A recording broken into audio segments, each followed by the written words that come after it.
માં મેલડી એના દુઃખને દારીદર જાય, એનો બેડો પાર થઈ જાય એવી માં ભગવતી મહામાયા મેલડી કડીના પ્રાગણની માલિકા મલ્હારરાવના કોટ માથે 7મા માળે બિરાજમાન છે.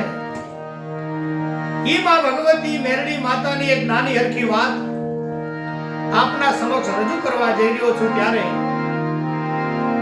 કેતા આપણને આનંદ આવે કે મેલી મેલી સૌ કહે પણ મેલી નહીં તલભાર, મહામાયા મેલડી તું તો આદ શક્તિનો અવતાર.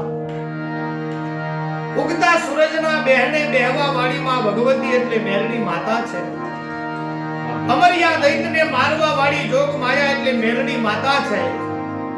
પછી આકાશમાં, પતાળમાં, પૃથ્વીમાં અને સર્વ જગ્યાએ જેના બહેણા છે, સર્વ દેવીઓના બાજુમાં જેના બહેણા છે એવી ભગવતી એટલે મેલડી માતા છે.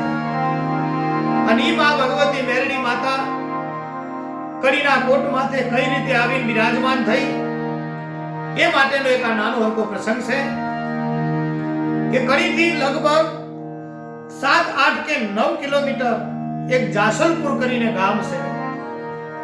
અને જાસલપુર ગામની માલિપા એક સરસ મજાની જૂની અને ભવ્ય વાવ, અને વાવના એક નાના હરકા ગોખની માલિપા માં ભગવતી મેલડી બિરાજમાન છે.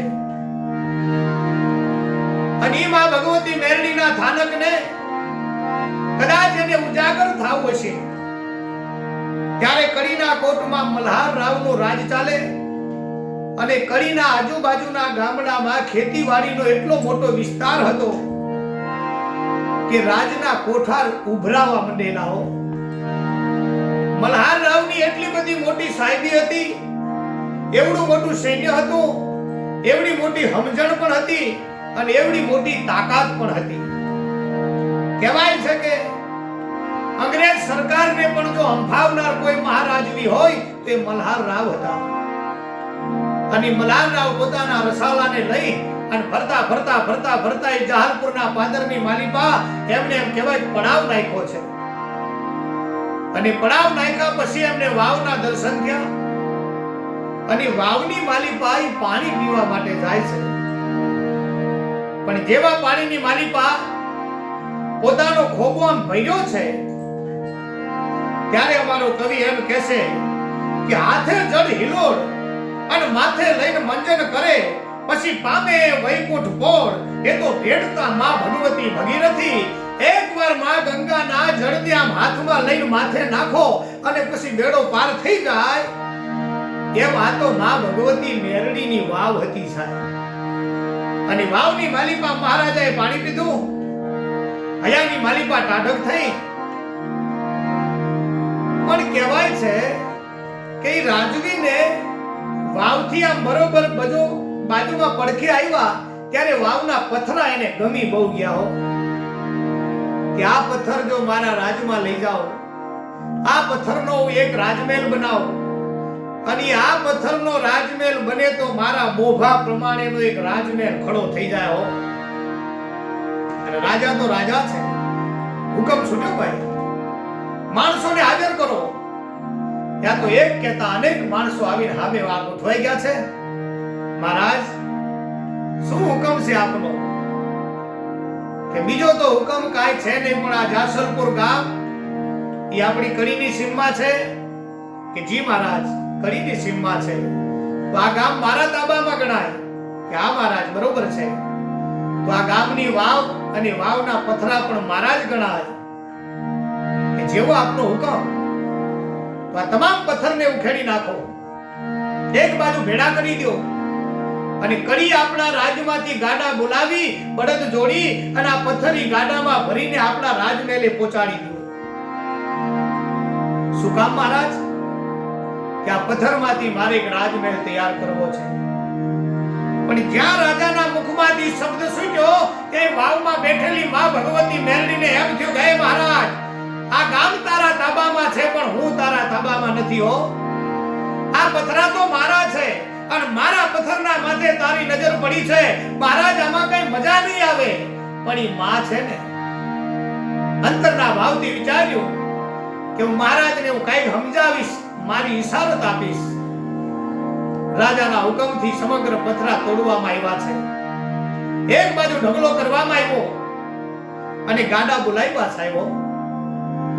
અને ગાડા બોલાવી માણસોએ મહા મહેનત કરી. ઈ પથ્થર એક એક ગાડાની માલિપા ભર્યા છે. બળદ જોડ્યા અને જ્યાં ગાડા હાલતા કર્યા, પણ માં ભગવતીએ ઈશારત કરી છે. ગાડાને હાલવા ન દીધા. બળદ ગમે એટલા એમ કહેવાય કે તાકાત કરે, પણ ઈ ગાડા હાલતા નથી. ત્યારે કોઈ આવીને કીધું, મહારાજ બળદ હાલતા નથી, શું કારણ હોઈ શકે? હવે મહારાજ તો અમને શું ખબર પડે, પણ બળદ હાલતા નથી એ વાત સનાતન સત્ય છે. તો આપણા રાજ્યમાંથી હાથી મગાવો ભાઈ.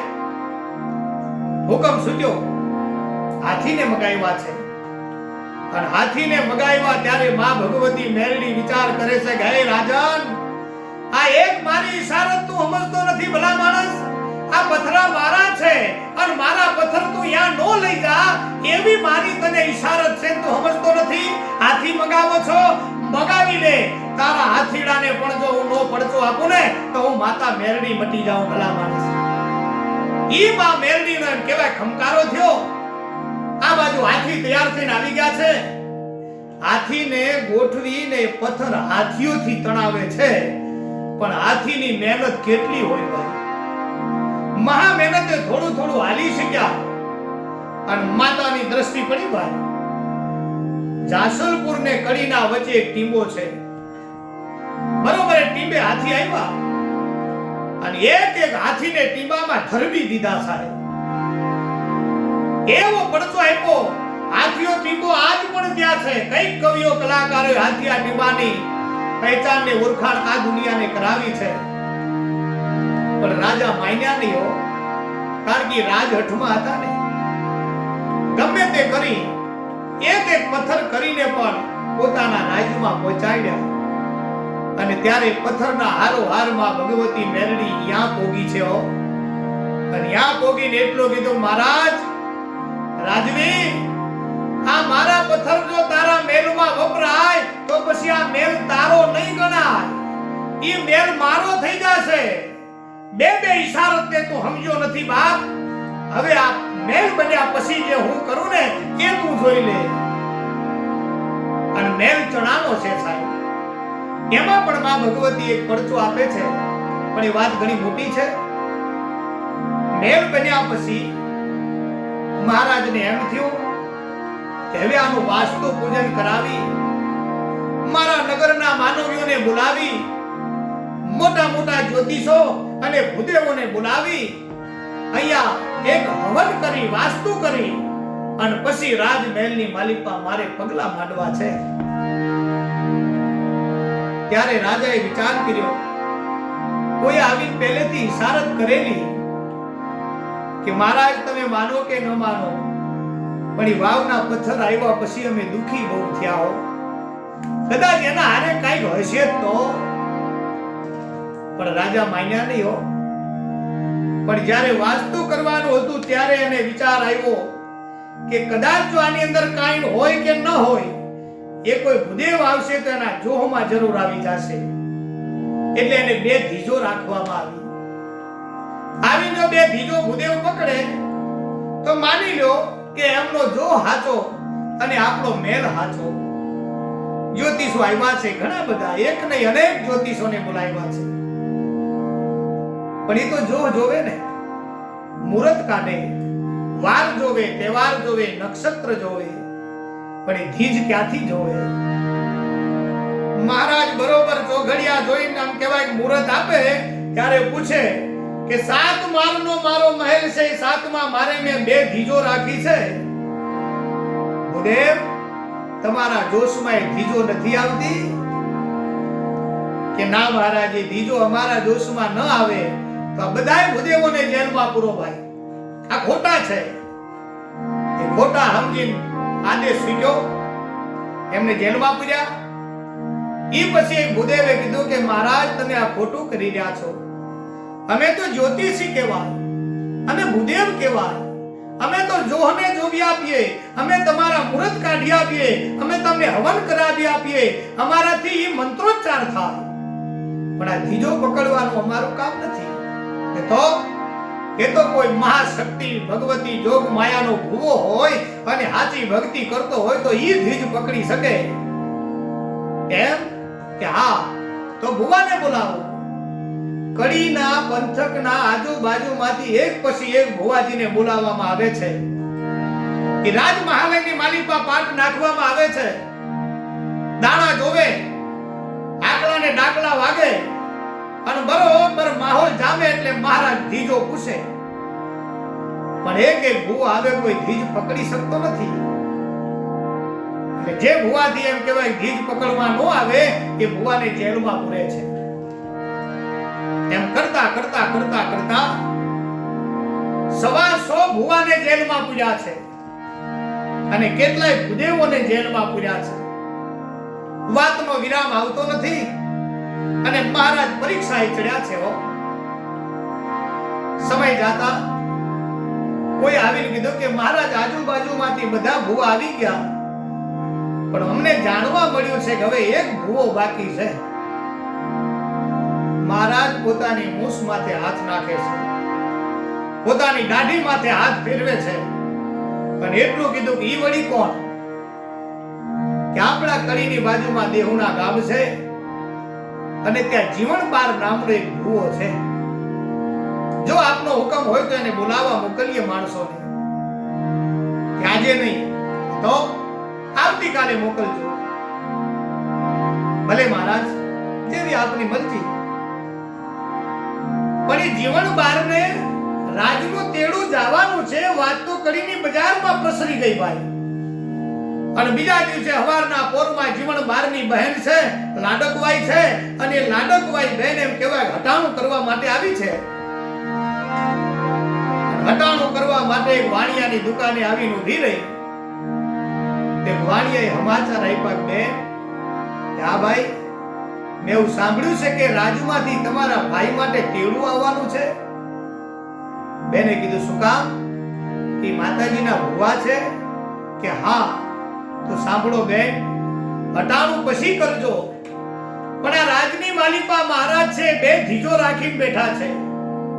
અત્યાર સુધીમાં 100 ભુવાને જેલમાં પૂર્યા છે. કોઈએ તમારા ભાઈના સમાચાર દીધા છે અને ઈ સમાચાર મળવાથી આજે હવે તમારા ભાઈને તેડું આવશે.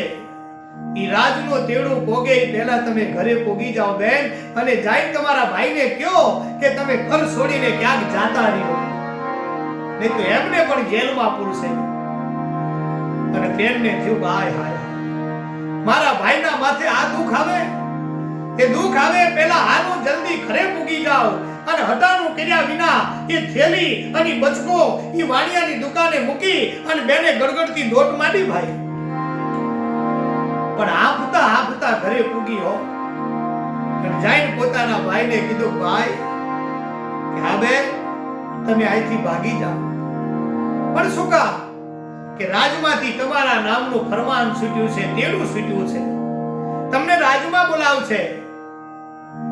તો જીવણબાર કહે છે, તો બેન એમાં હું વાંધો છે? કે વાંધો બીજો કાંઈ નથી ભાઈ, પણ ઈ માની પરીક્ષા કરે છે. ઓહો, શેની પરીક્ષા? કે બે ધીજો રાખીને બેઠો છે, ભુવા બોલાવે છે, ધીજ નો પકડે એ ભુવાને જેલમાં પૂરે છે. ભાઈ તું અહીંથી ભાગી જા, તારા માથે દુઃખ આવશે તો હું તારી બેન, મારી આંખમાં આહુડા પડી જશે અને તારું દુઃખ હું જોઈ નહીં શકું.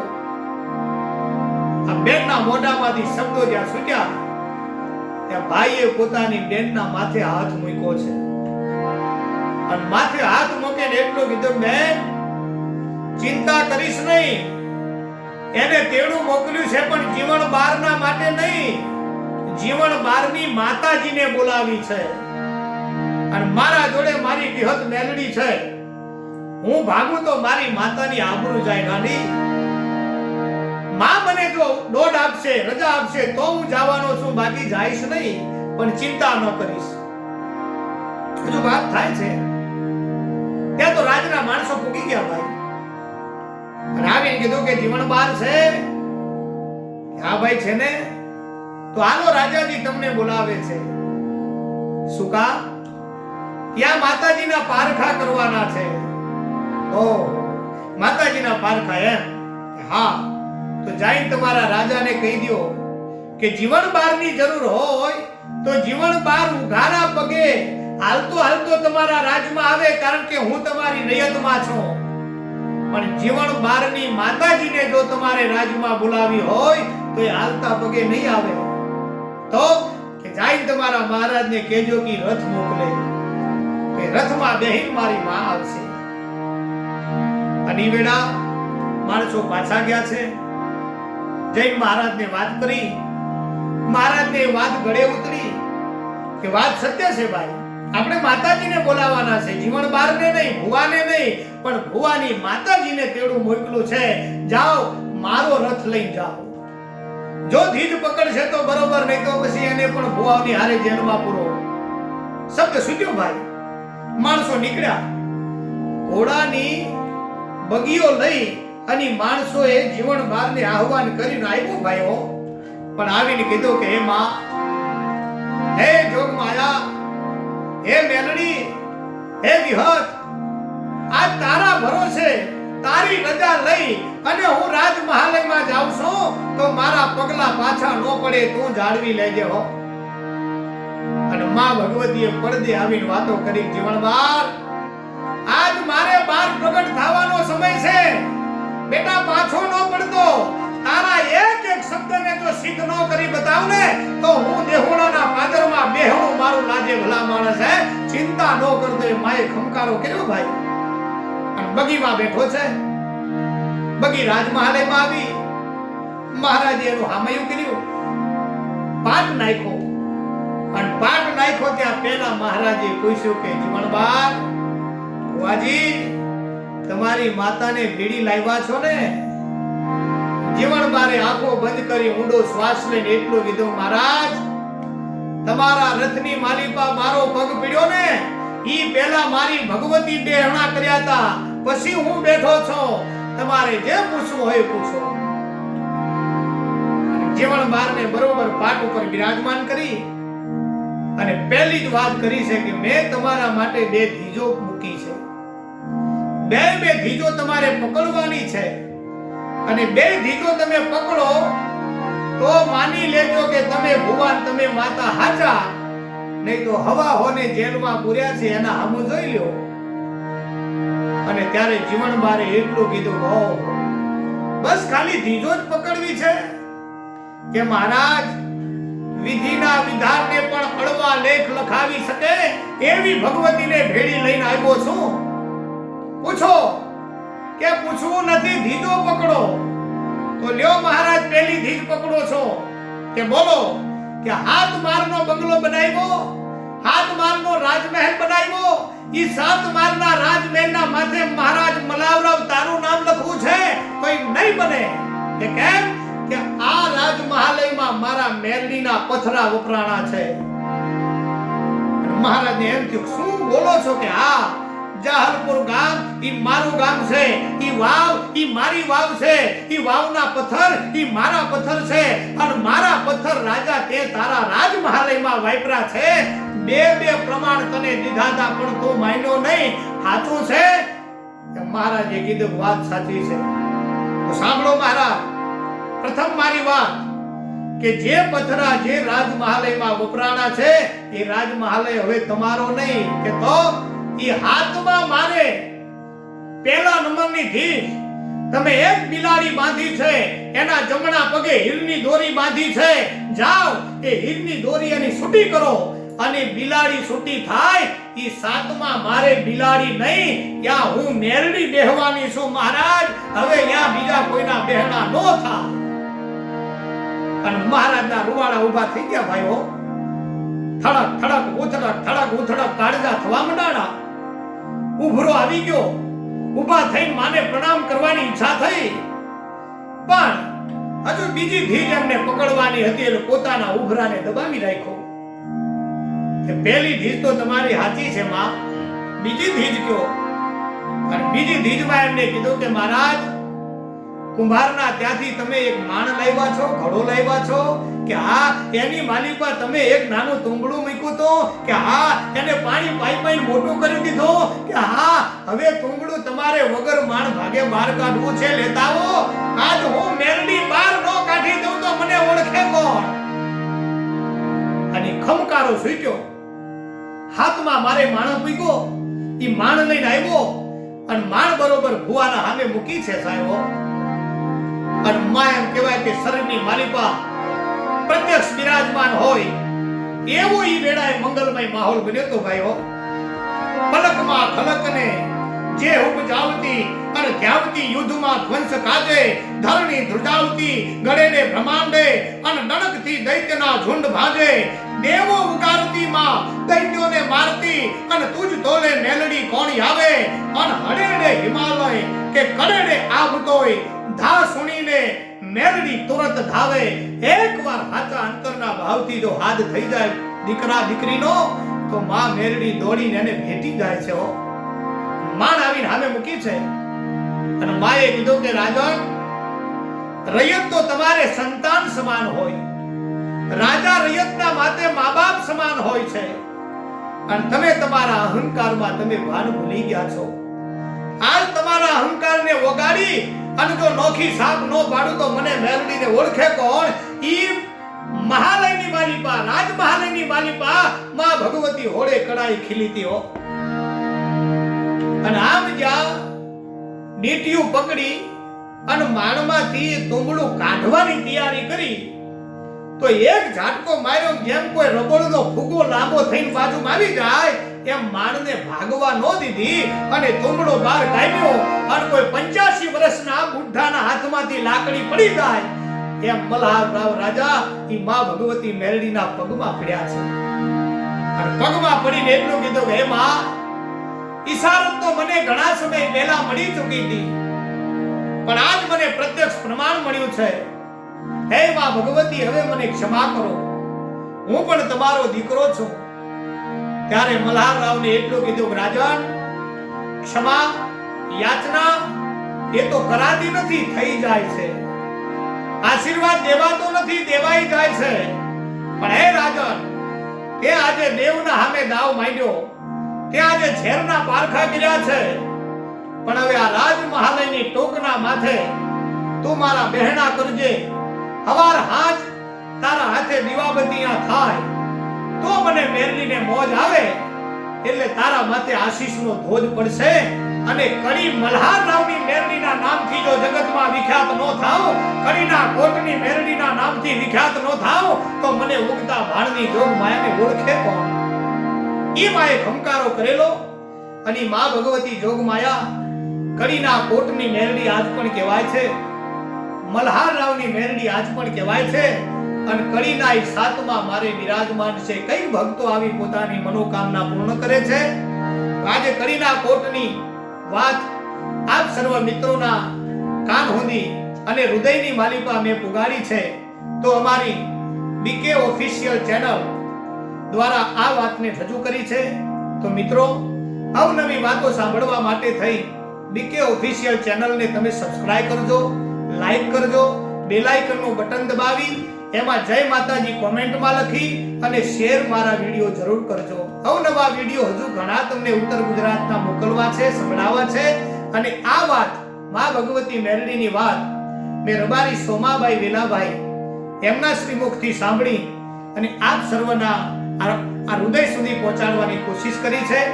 હરિઓમ તત્સત. જય ગુરુદત્ત, જય ભોલેનાથ, જય હો.